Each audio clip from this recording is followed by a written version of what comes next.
Quant à l'existence de djinn, comme j'ai dit, ça fait partie du dogme, de l'aqida des musulmans, comme dit Cheikh al-Islam Ibn Taymiyyah, rahimahullah, que tous les musulmans sont d'accord sur l'existence de djinn. Car c'est des versets dans le Coran al-Karim qui a cité l'existence de djinn. Mais si on revient un peu en arrière, avant l'avènement du prophète sallallahu alayhi wa sallam, qabla al-bi'tha, chez les autres religions, chez les juifs et les chrétiens, ils croyaient à l'existence de djinn. Mais ils avaient dans cette croyance des mélanges de l'haq, de la vérité, et de l'batil, du mensonge. Ils croyaient à l'existence de djinn, les juifs et les chrétiens. Mais leur foi, leur dogme n'était pas correct.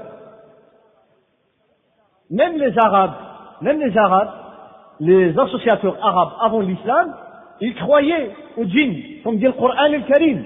Dans Surat al-Jinn, il y a toute une sourate dans le Coran al-Karim qui s'appelle Surat al-Jinn. Eh bien, dans cette sourate, Allah Azza wa Jal dit وَأَنَّهُ كَانَ رِجَالٌ مِنَ الْإِنسِ يَعُوذُونَ بِرِجَالٍ مِنَ الْجِنِّ فَزَادُوهُمْ رَهَقًا. Il y avait des hommes, des êtres humains, comme disent les mufassiroun du Coran al-Karim, de ce verset, les Arabes, quand ils allaient dans des vallées où il n'y a personne, surtout la nuit, pour passer la nuit, ils devaient demander la protection aux grands djinns de cette vallée, de cet endroit. Ils disaient, nous cherchons refuge et protection contre le mal auprès du maître de cette vallée. Qu'est-ce qui se passait après?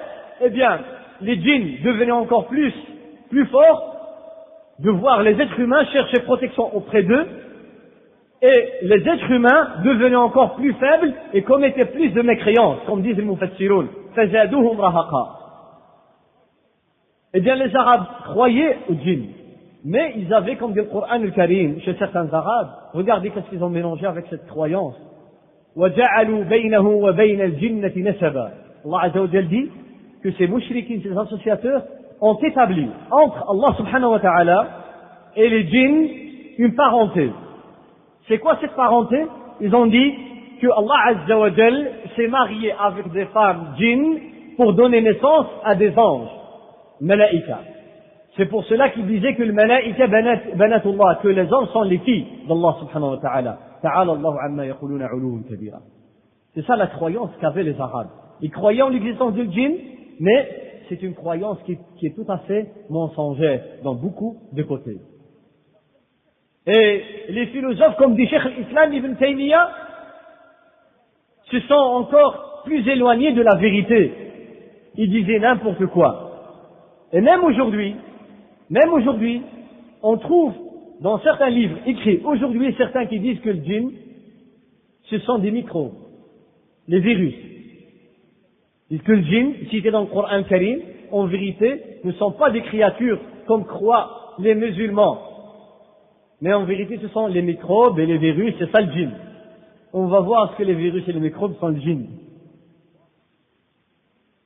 D'autres qui sont musulmans, qui se disent musulmans, ils ont même jusqu'à dire, au début du siècle dernier, que les djinns, en vérité dans le Coran al-Karim, ne veulent dire que les êtres humains. Les djinns, ce sont les êtres humains.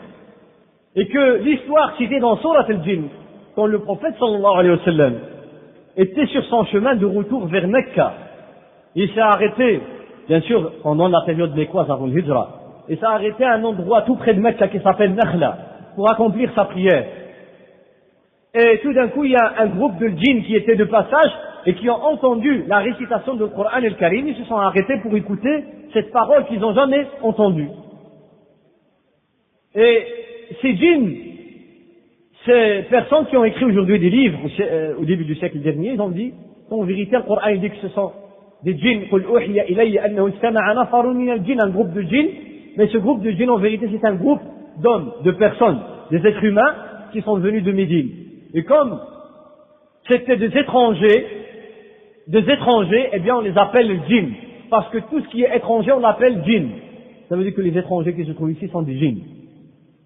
Et chauffe l'aqliya, quand quelqu'un, il ne suit pas les versets du Coran, ni la parole du prophète sallallahu alayhi wa sallam, et qui se sent un peu comme s'il était coupable, il doit donner des excuses aux autres pour leur dire il ne faut pas nous voir il ne faut pas nous diminuer. Pourquoi? Parce que nous disons pas que les juifs ce sont des créatures invisibles qui mangent, qui boivent, qui se marient, etc.